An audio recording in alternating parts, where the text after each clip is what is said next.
In March of 2024, 5 major international news agencies issued an unusual joint statement. Reuters, the Associated Press, Agence France Presse, Getty Images, and PA Media all announced they were killing the same photograph. The image showed Catherine, Princess of Wales, seated with her 3 children in a sunlit garden setting. It had been released by Kensington Palace the previous day, Mother's Day in the United Kingdom, as a warm, informal portrait of a recovering princess surrounded by her family. The agencies withdrew it because they had determined the image had been digitally altered. Metadata anomalies, pixel inconsistencies around the edges, a sleeve that did not quite resolve against the background, a zipper on one of the children's garments that appeared to have been duplicated. Within hours, Catherine did something that stunned the palace communications team. She issued a personal apology on social media. Not through a spokesman, not through the official Kensington Palace press office. She composed it herself, signed it with a C, and posted it directly to her Instagram account. She said she occasionally experimented with editing, as many amateur photographers do. She said she was sorry for any confusion the image had caused. It was a small moment, a family photograph, a minor digital edit, a brief, gracious apology. But inside the walls of Kensington Palace, it detonated like a controlled demolition in the wrong building. Because the photograph had not passed through the usual channels, the palace press team had not been consulted on its release. William's senior communications staff had not reviewed it, had not approved it, had not even known it was coming until it appeared on their screens alongside everyone else's. Catherine had taken the image, edited it on her personal computer, approved it, and distributed it, entirely on her own authority. And when it went wrong, she had apologized on her own authority too. Before anyone else could convene a meeting or draft a holding statement, it was already done. This was not an isolated lapse in protocol. This was a pattern that had been operating for years, executed so quietly and so skillfully that even the people paid to manage Catherine's public image often discovered what she had done only after the fact. The woman the world perceived as the most carefully managed, most reliably predictable member of the modern royal family had been running a parallel operation for over a decade, and almost no one noticed until it was too late to pretend otherwise. To understand how this was possible, you have to understand the machine Catherine married into, and the particular woman who entered it. Catherine Elizabeth Middleton was born on the 9th of January 1982 in Reading, Berkshire, to Michael and Carol Middleton. Her father had worked as a flight dispatcher for British Airways. Her mother had been a flight attendant. Together they had built a business called Party Pieces, an online party supply company that sold everything from paper plates to children's costumes. The business would eventually make the family millionaires several times over. They were not aristocracy. They were not old money. They were not connected to the traditional networks of landed gentry and hereditary privilege that had historically supplied the British monarchy with its consorts. They were aspirational middle class made prosperous through disciplined commercial enterprise. This distinction would matter enormously in the years ahead. Catherine grew up in Bucklebury, a village in West Berkshire, and later attended Marlborough College, a prestigious co-educational boarding school in Wiltshire, known for producing confident, socially adept graduates. She was, by all accounts, a steady, well-liked student. Not flashy, not rebellious. Not the kind of person who attracted attention for the wrong reasons. In 2001, she arrived at the University of St Andrews in Scotland and enrolled to study history of art. It was there, during the early weeks of her first year, that she encountered Prince William Arthur Philip Louis of Wales, who was also starting at St Andrews, studying geography. The details of their early relationship have been told many times and in many registers. the charity fashion show during which William reportedly first noticed Catherine in a see-through dress, their shared residence at St. Salvator's Hall, the friendship that slowly, cautiously, became something more during their second year when they moved into a shared flat with 2 other students. What matters here is not the romance itself, but what happened over the next decade, because that decade reveals the first sustained evidence of Catherine's extraordinary capacity for strategic patience and quiet self-management. Between 2003 and 2011, Catherine Middleton waited. The British press gave her a nickname, Weighty Katie, and used it relentlessly. Columnists in the broadsheets and tabloids alike asked, with increasing frequency, whether Prince William would ever actually propose. Former palace courtiers gave interviews suggesting the relationship lacked urgency or spark. Royal watchers pointed out that no previous partner of an heir to the throne had waited this long without an engagement. Through all of it, the speculation, the mockery, the intrusive photography, Catherine said nothing. She gave no interviews, she issued no public statements, she did not brief friendly journalists or leak details to sympathetic royal correspondents. She attended appropriate public events when invited, and otherwise lived what appeared to be a quiet, unremarkable life in London, working briefly for Jigsaw, the fashion retailer, and later for her family's expanding business. In April of 2007, the couple separated. News reports at the time painted Catherine as devastated, discarded, humiliated. What emerged later told a markedly different story. During the separation, which lasted approximately 3 months, Catherine was photographed leaving nightclubs with friends, attending social events, and appearing not merely composed, but visibly, even conspicuously, unbothered. Friends from that period would later tell journalists that Catherine had made a deliberate, calculated decision within days of the split. She would not wait by the phone. She would not be seen pining in private. If William chose to return, it would be because she had demonstrated a value and an identity that existed independently of him. If he did not return, she would survive. And either way, the press would have no photographs of tears. He returned. They reconciled quietly during the summer of 2007. The engagement was announced in November of 2010. The wedding took place on the 29th of April, 2011, at Westminster Abbey, watched by an estimated global audience of 2 billion people. When Catherine entered the royal family, she entered an institution with centuries of accumulated protocol and bureaucratic infrastructure. The palace system, the private secretaries, the communications officers, the press officers, the dressers, the schedulers, the diary managers, the protection officers from the Metropolitan Police existed to manage every visible aspect of a senior royal's public existence. What they wore, where they went, what they said, how they were photographed, when they smiled, when they didn't. For most royals entering the family, this system was either gratefully embraced or bitterly resisted. Princess Diana had famously fought it, conducting her own parallel media campaign through sympathetic journalists, cooperative biographers, and that explosive 1995 Panorama interview with Martin Bashir. Meghan Markle, the Duchess of Sussex, would later reject the system entirely, leaving the working royal family and the United Kingdom in what became the most dramatic royal departure since the abdication. Catherine did neither. She appeared to accept the system completely, without reservation or friction.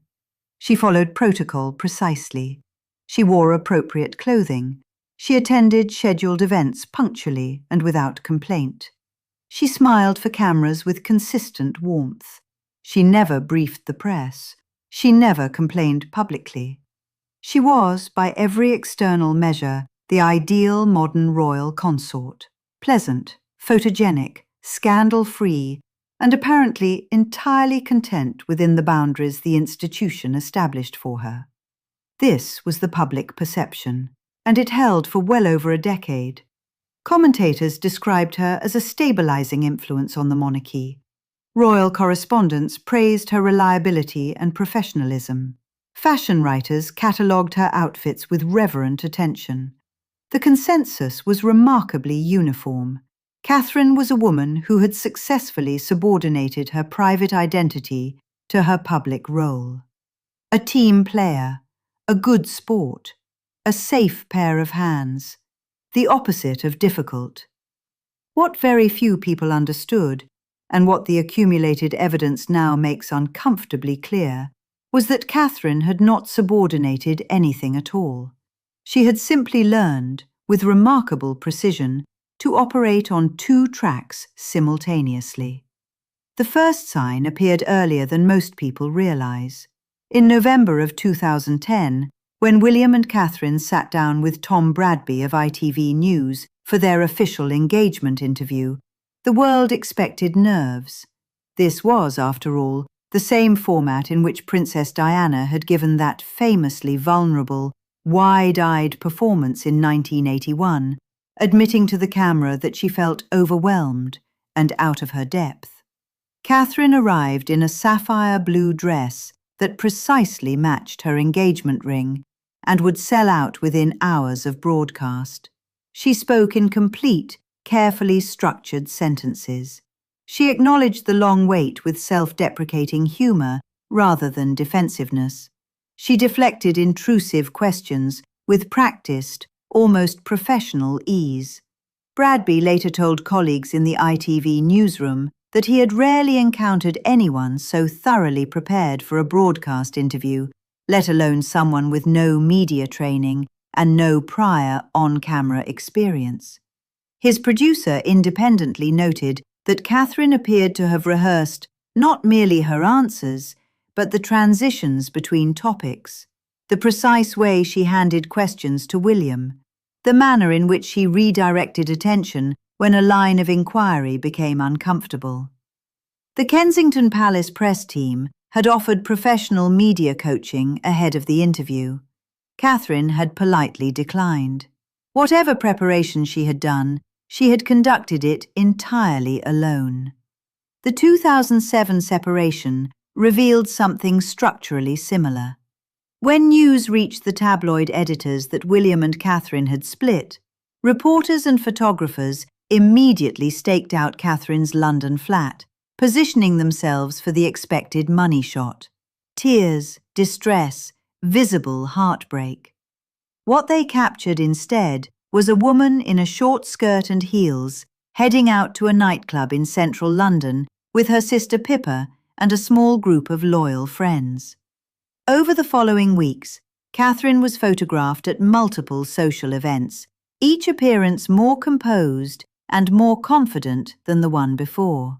A close friend from that period subsequently told the Daily Mail that Catherine had spoken with her mother, Carol, by telephone within hours of the split, and that Carol's advice had been characteristically direct.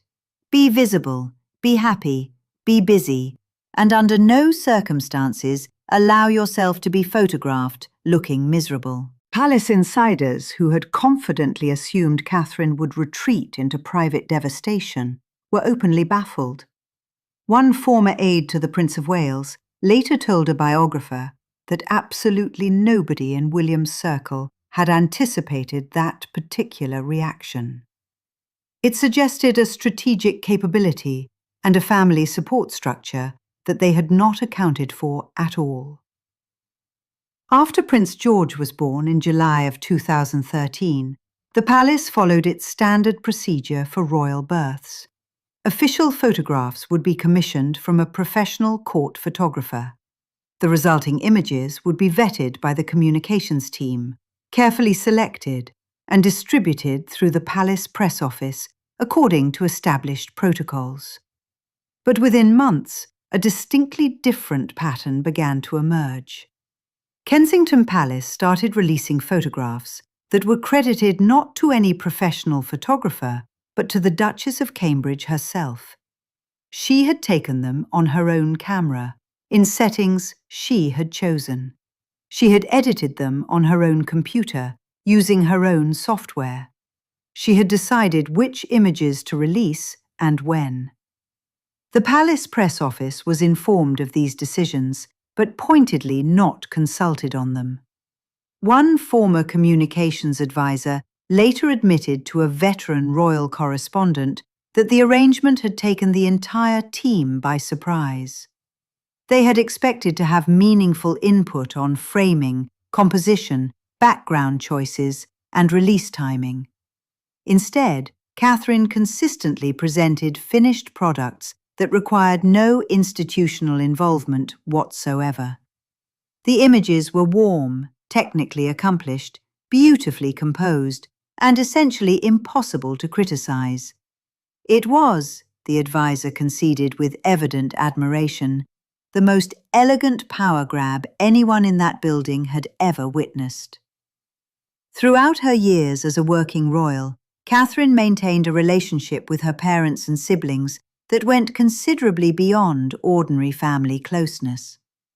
The Middleton family home in Bucklebury became what amounted to a second operational base. Catherine brought the children there regularly, sometimes for extended visits, often without requesting a full Royal Protection Command detail, relying instead on local Berkshire police coordination rather than palace-managed security officers. Carol Middleton became a constant, stabilizing presence in the grandchildren's daily lives, providing a layer of childcare that existed entirely outside the official palace nanny structure.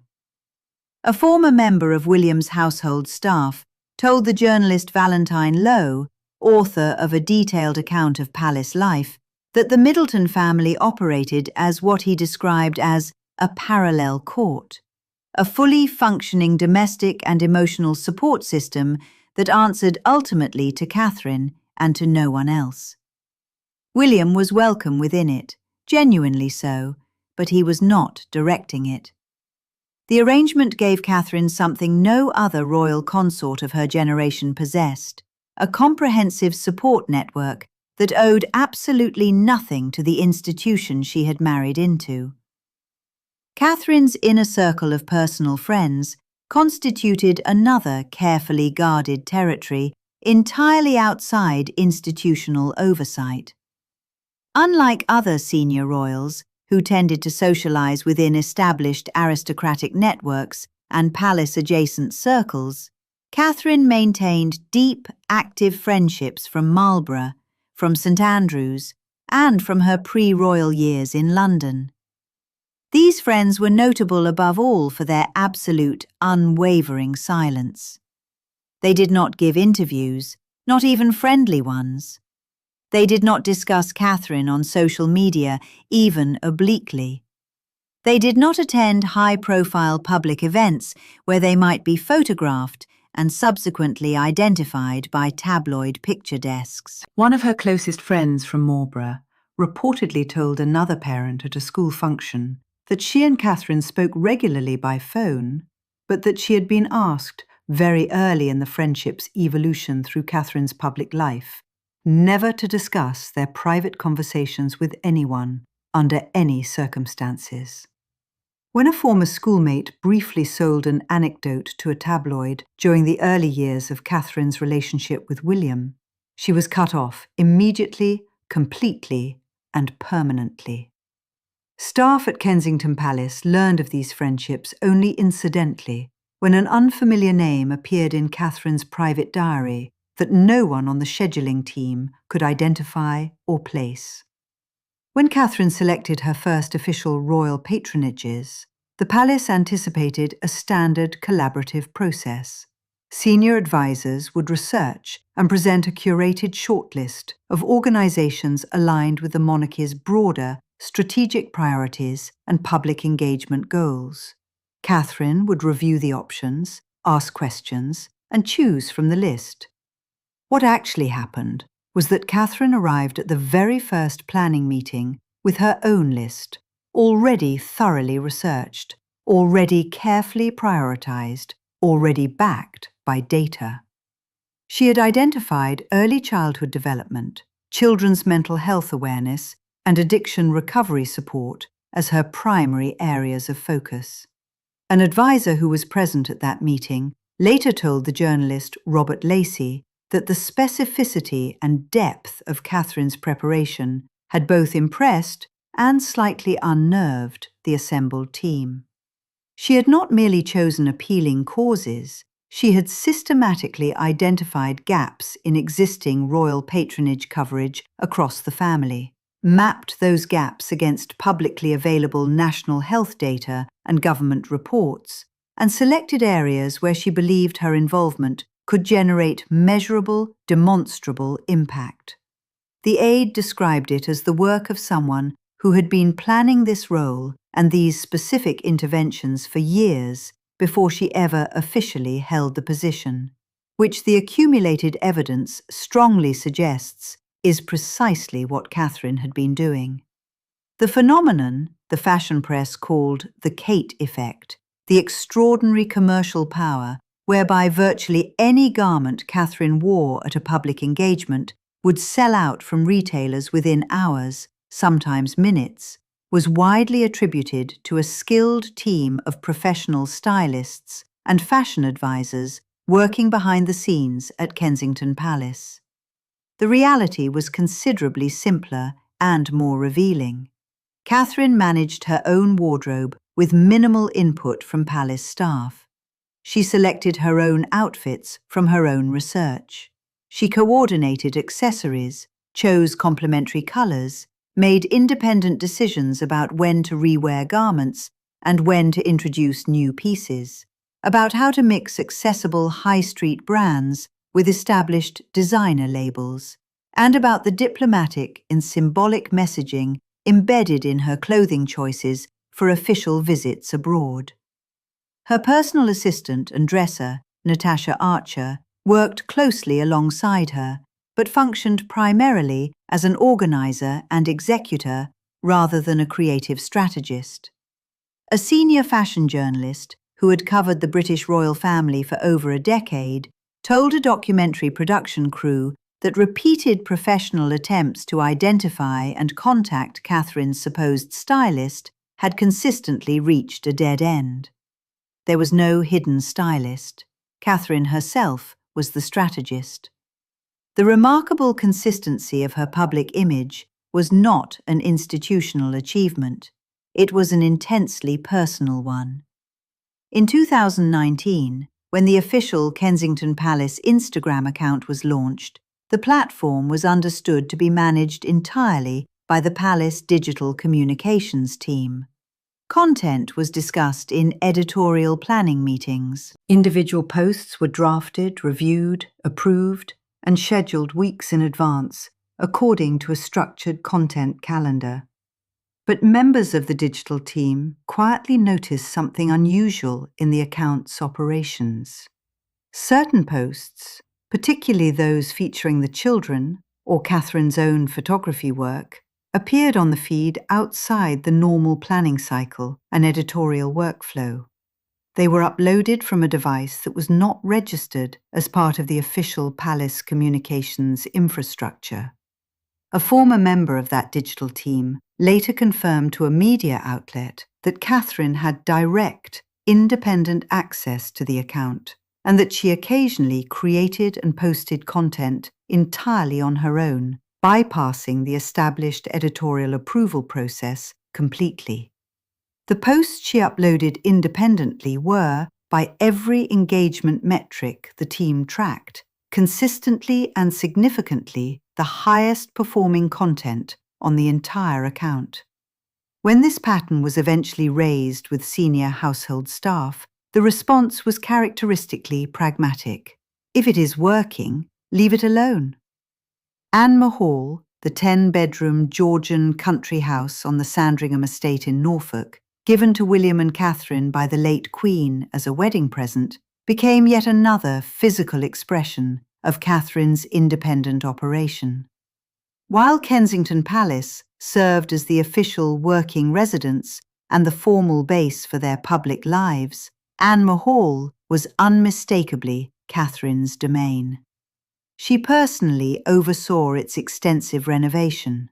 She chose the interior design scheme, working directly with contractors and suppliers. She established daily routines for the children there that were distinct from the more structured palace protocols in London.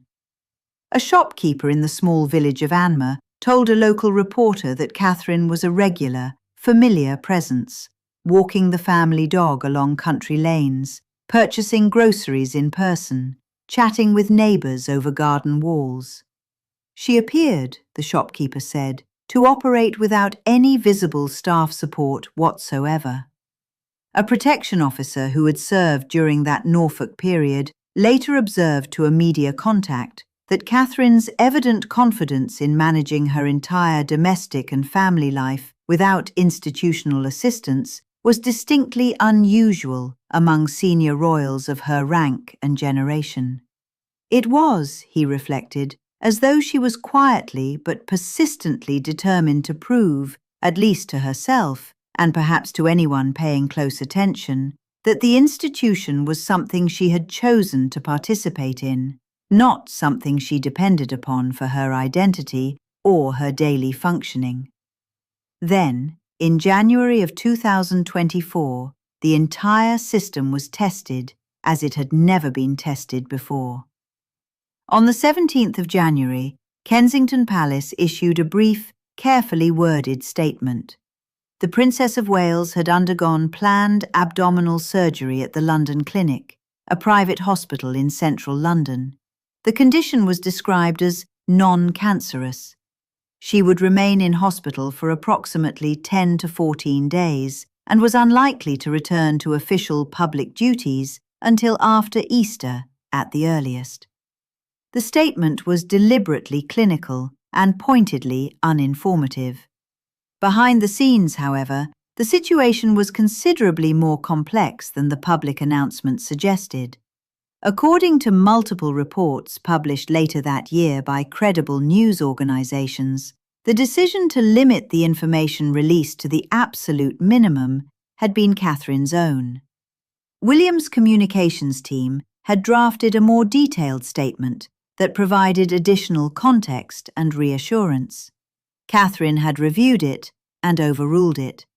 She wanted less information made public, not more. A senior advisor involved in that discussion later told a journalist that the extreme brevity of the announcement had caused immediate practical problems for the press office. It created a dangerous information vacuum that wild speculation would inevitably and rapidly fill. Catherine, the advisor acknowledged, had clearly understood that risk and had accepted it as a necessary cost. Her privacy mattered more to her than public comfort. What followed was the longest sustained absence of a senior working royal from public life in modern British memory. For nearly 2 months, Catherine was completely invisible. No photographs emerged. No new statements were issued beyond formulaic palace updates. No carefully orchestrated appearances at a window, in a garden, or at a palace gate were arranged. The palace offered periodic, deliberately vague reassurances. She was recovering well. She appreciated the many good wishes. But Catherine herself was entirely absent from the public record. Inside Kensington Palace, household staff struggled with the resulting operational vacuum. Protection officers maintained their security presence and protocols, but members of the household team reported that direct communication from Catherine during this period was minimal and was routed exclusively through a very small number of trusted personal intermediaries, none of whom held official positions within the palace staff structure. One long-serving member of the household later told a journalist that during the weeks following the surgery, They had communicated more frequently and more substantively with Carol Middleton than with Catherine directly. The princess had withdrawn entirely into her private infrastructure. The institutional apparatus that was supposed to support and manage her public life found itself without access. In mid-March, a brief, shaky video emerged on social media. Shot by a member of the public on a mobile phone camera, it appeared to show Catherine and William walking together during a visit to a farm shop near Windsor. The footage was grainy and taken from some distance. Catherine was wearing casual weekend clothes. She appeared noticeably thinner than in her last public appearances, but composed, upright, and moving without evident difficulty. The video spread with extraordinary speed across social media platforms, generating tens of millions of views and triggering an explosion of conspiracy theories about its authenticity, some of them genuinely bizarre. What was most notable to those inside the palace was not the video itself, but the circumstances surrounding it. Catherine had made the shopping trip without informing her full protection detail in advance of the specific destination.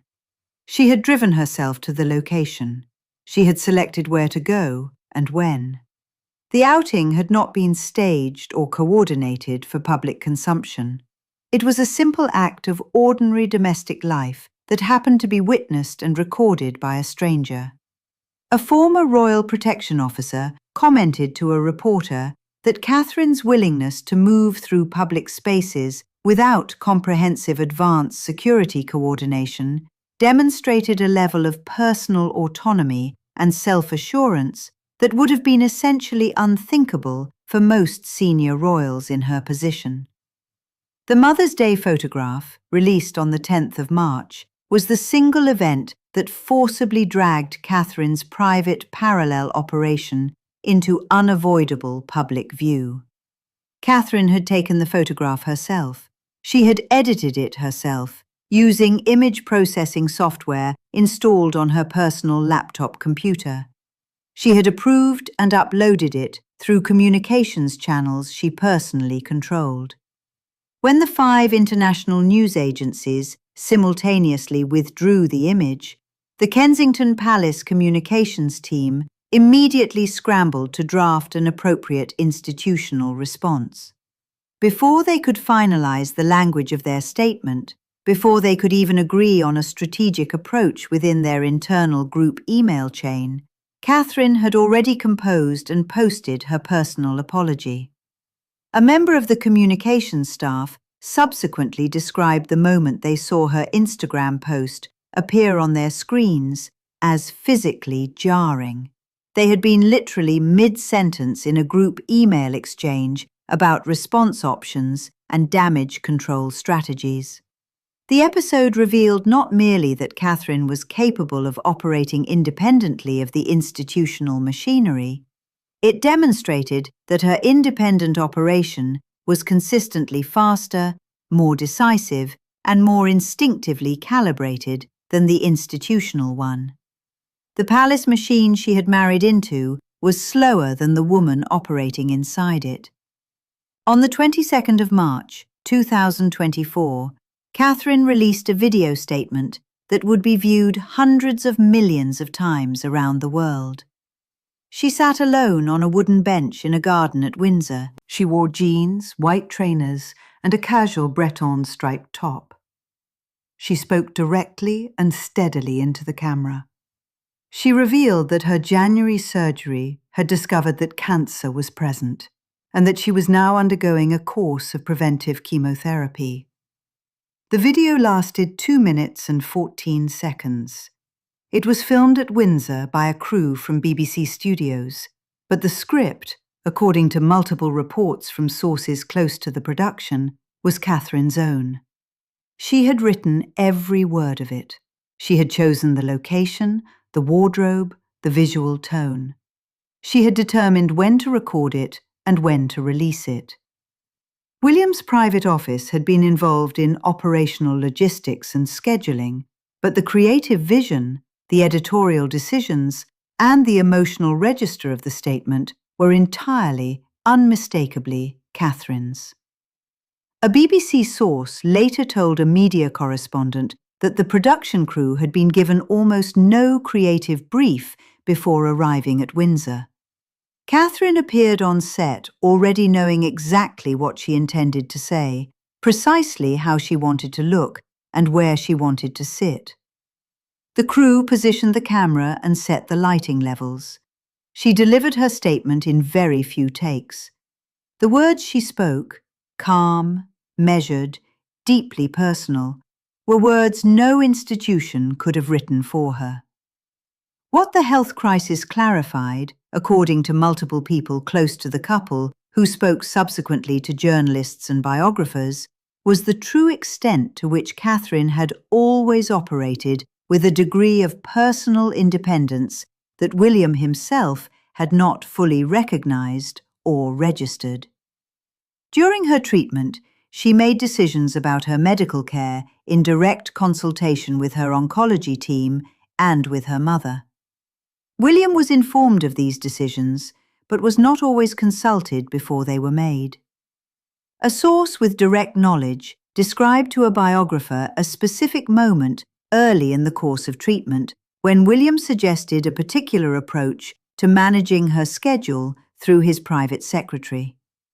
Catherine's response was to telephone William directly, bypassing the staff intermediary entirely, and explain to him that the decision in question had already been made and was not open for further discussion. The source described William's reaction not as anger or frustration, but as a kind of dawning recognition. He had married a woman who appeared in all public respects to defer gracefully to the institution and its processes. He was discovering, under the acute pressure of her illness, that she had been quietly making her own decisions about her own life for the entirety of their marriage. The deference had been a performance, polished to perfection. The autonomy underneath it was absolutely real. On the 15th of June, 2024, Catherine appeared at Trooping the Colour, the monarch's official birthday parade on Horse Guards Parade in central London.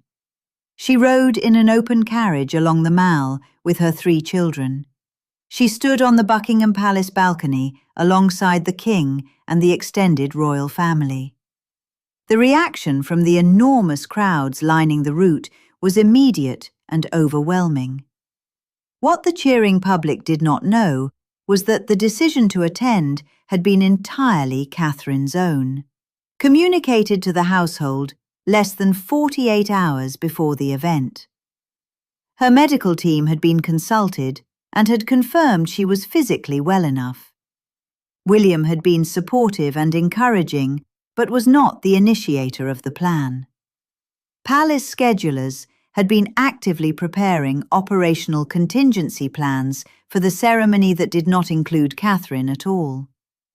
A household source subsequently told a correspondent that the notification of her attendance had arrived as a late amendment to the finalised operational plan, delivered by Catherine personally through a single direct phone call to William's private secretary. The source described the prevailing mood among the household staff as a mixture of profound relief and a certain institutional vertigo.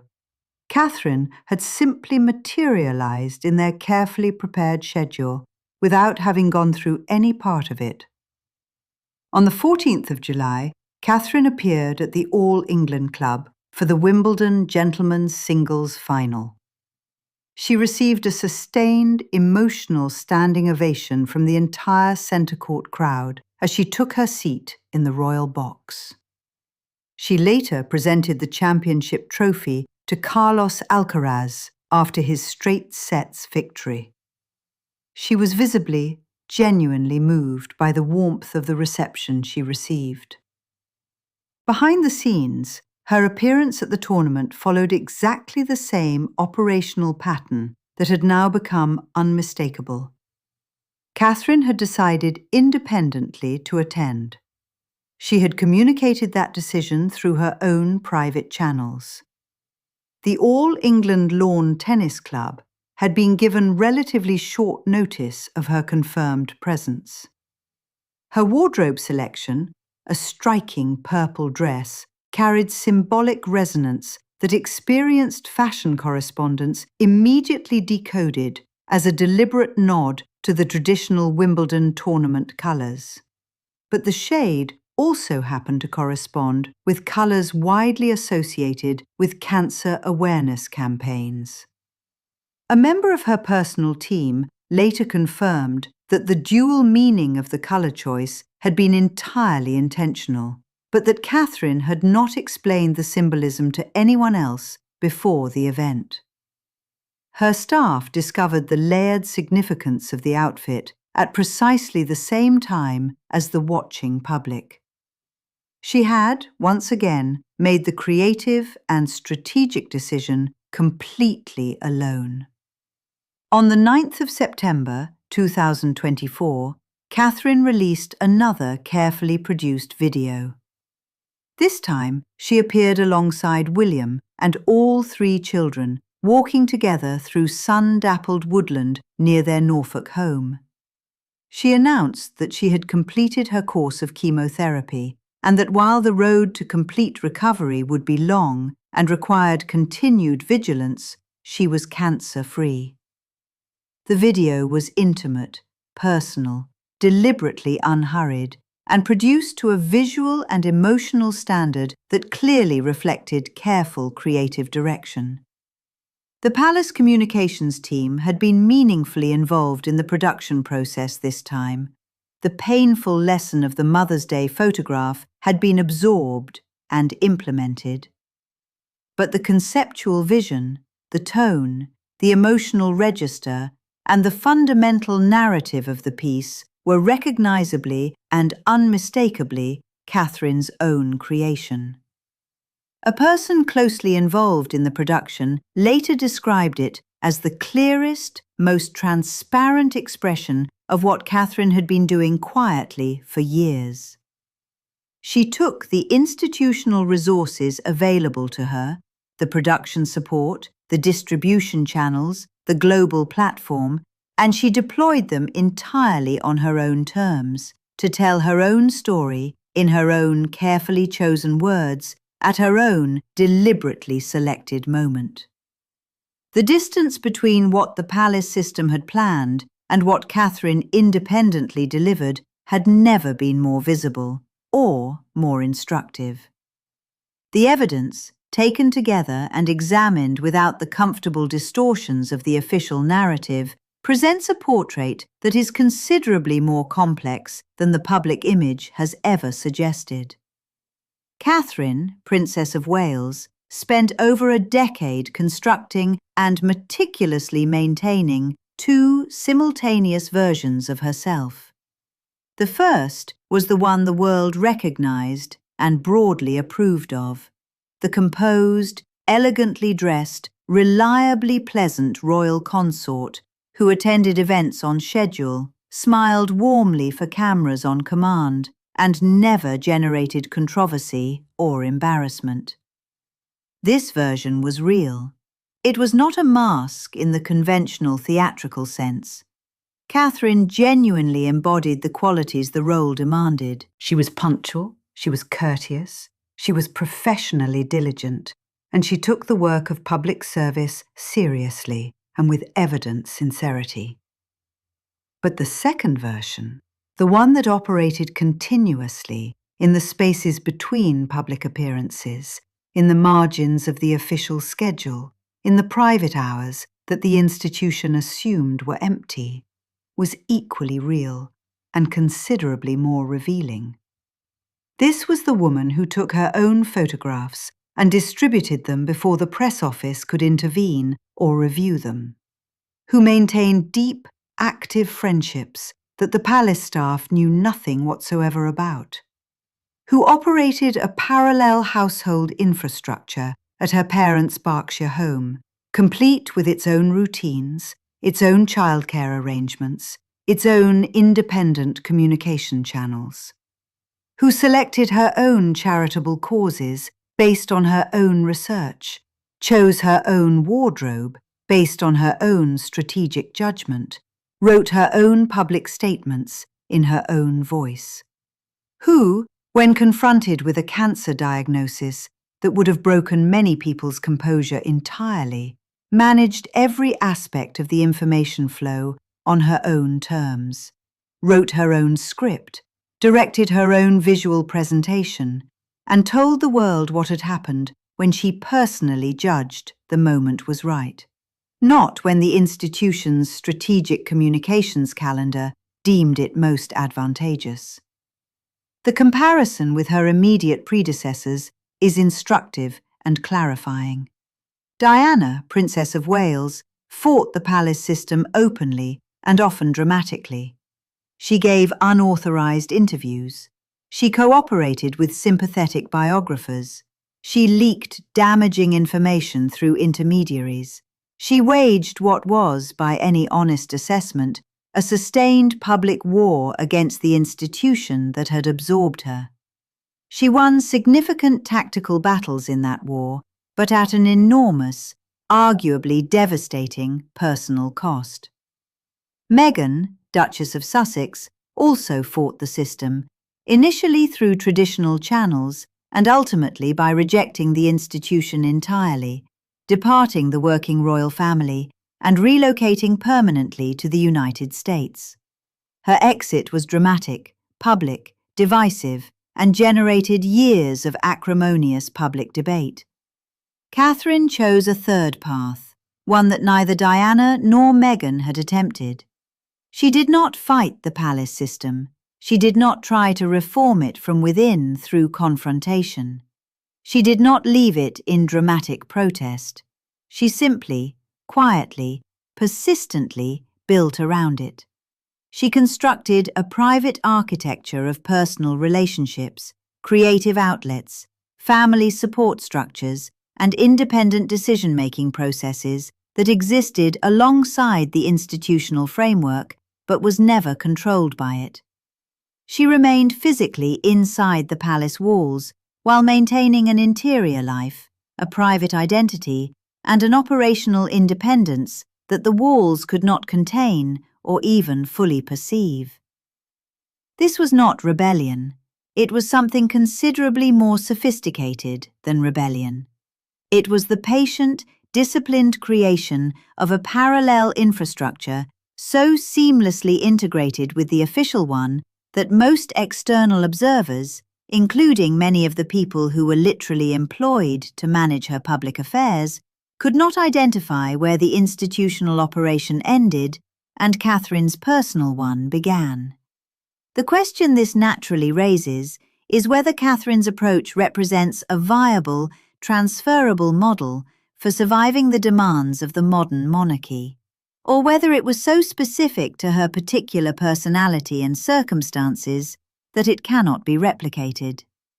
The honest answer is probably both. Catherine possessed a rare and specific combination of qualities: extraordinary patience, genuine strategic intelligence, rigorous emotional discipline, real creative talent, and an almost preternatural ability to project calm compliance while operating with complete independence. That is not common and would be very difficult to reproduce deliberately. She also benefited from an unusually stable, supportive, commercially successful family of origin that could realistically function as the foundation of her parallel infrastructure.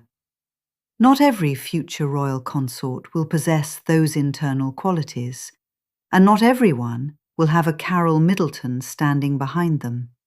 But the underlying principle Catherine demonstrated is transferable, and it may prove to be her most significant contribution to the institution she joined. The survival strategy for a modern royal consort is not total compliance, which erases the individual. And it is not open resistance, which destroys the relationship with the institution.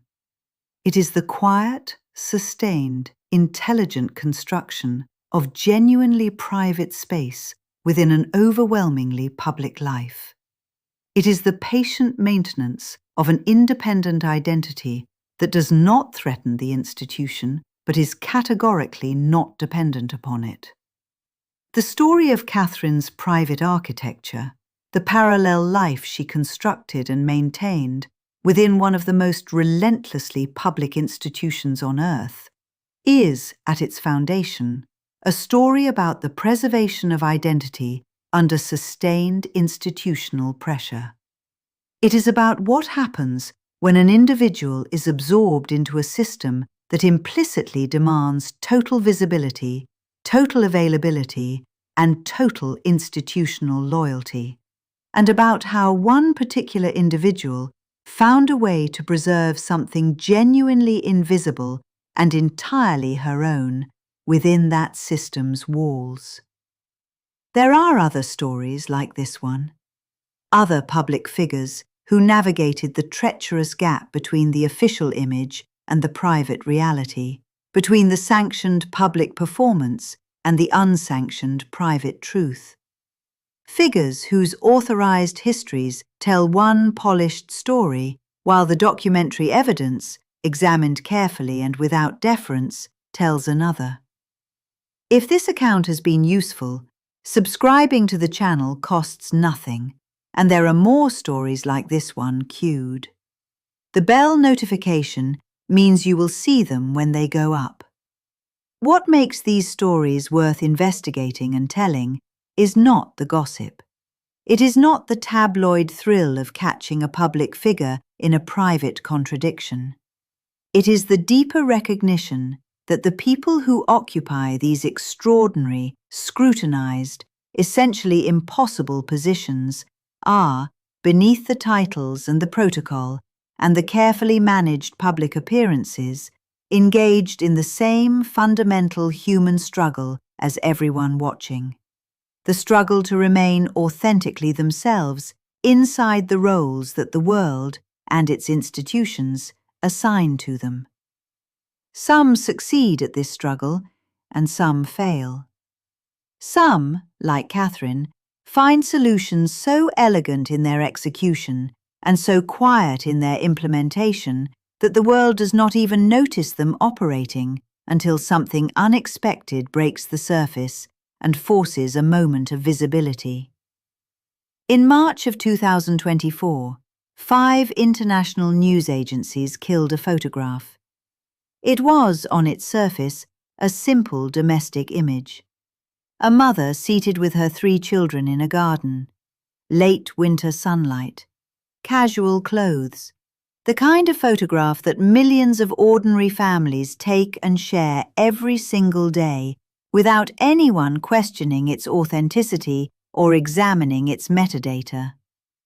But this particular photograph had been taken by a woman who was, at that precise moment, privately undergoing chemotherapy for cancer. A woman who had disclosed that diagnosis to almost no one outside her immediate family circle and her medical team. A woman who was navigating the most frightening, most private crisis of her entire life, while simultaneously occupying one of the most visible, most scrutinized, most demanding public positions on earth. She had taken the photograph herself, on her own camera. She had edited it herself, on her own computer. She had approved it herself, without institutional review. She had distributed it herself, through channels she personally controlled. And when the photograph was publicly challenged and withdrawn, she had responded herself, composing a brief, dignified apology on her own phone, in her own words, and publishing it to her own social media account before anyone in the elaborate professional infrastructure that surrounded her could draft a single sentence of institutional response. The incident was treated at the time as a minor public relations embarrassment, an amateur editing mistake that exposed the risks of allowing a senior royal to bypass professional communications management. Media commentators tutted about the importance of institutional oversight and the dangers of royal self-publishing in the age of digital forensics. They discussed pixels and metadata and the obligations of news agencies. They missed the larger story entirely. The larger story, the one that the photograph briefly and inadvertently illuminated, was that Catherine had been operating this way for years, not only with photographs, with personal friendships that the institution never mapped, with family relationships that functioned as a parallel support system outside palace control, with charitable strategies developed through her own independent research, with wardrobe decisions that carried diplomatic weight she calculated alone, with the creative management of her children's public image, with the fundamental, daily management of her own identity and her own narrative. The photograph that 5 news agencies killed was not a mistake in any meaningful sense. It was a window, briefly and accidentally opened, into the parallel operation that Catherine had been running, with quiet discipline and extraordinary skill, for well over a decade. For one fleeting moment, the carefully maintained curtain between Catherine's 2 lives was pulled aside, and the watching world caught an unintended glimpse of what lay behind it. Not a passive, managed, institutionally compliant figure, not the grateful, obedient consort that the authorized narrative had always described, but someone altogether more formidable. A woman who had been quietly, methodically, and rather brilliantly running her own life, on her own terms, inside a system that was specifically designed to run it for her. And then the curtain closed again. Catherine completed her treatment. She recovered her health. She returned, gradually and on her own schedule, to public life.